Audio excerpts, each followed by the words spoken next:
All right, what's up, y'all? So you've blocked out your time every day for personal quiet time. You're showing up, but you want to make the most of it. So now the question is, what the heck am I supposed to do during my quiet time? How do I make the most of it? Well, that's a great question.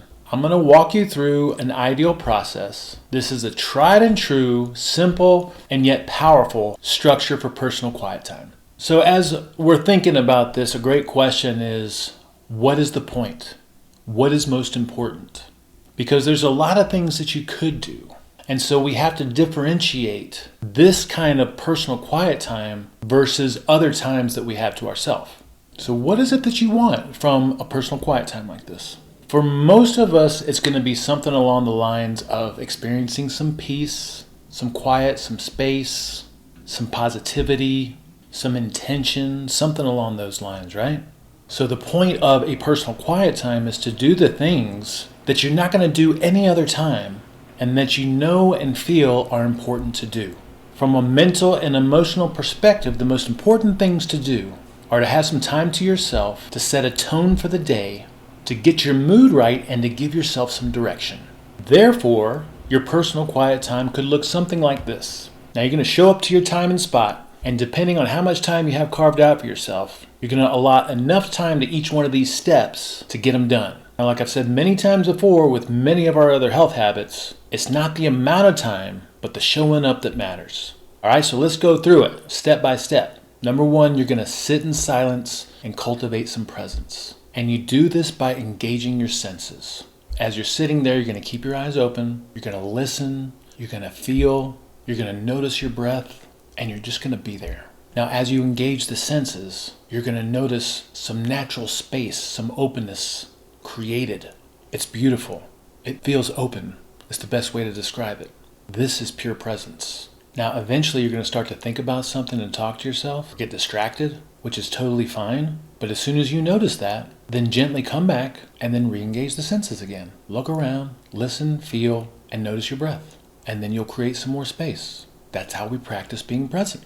You could do it for a minute. You could do it for 5 minutes. If you're a hard charger, you could do it for 15 minutes. All right, number two, you're going to gently transition into some form of gratitude. Give thanks in any way that you want for anything and everything that comes to mind. You could think about things that you're grateful for. You could write them down in a journal. But you want to express gratitude in some shape or form. Gratitude is powerful. It's a state changer. It can pull you out of any relative funk or hole that you might be in, and it starts to align you with the things that you want to bring into your life. Step number three is you're going to gently transition into some envisioning. Thinking about the things that you want for yourself and your life and your day, and thinking about what it is that you have to do. Now, how many people actually spend time sitting and actually thinking about what they want? Most people don't. What do most people do? Most people think about the things they don't want and the things they're unhappy with.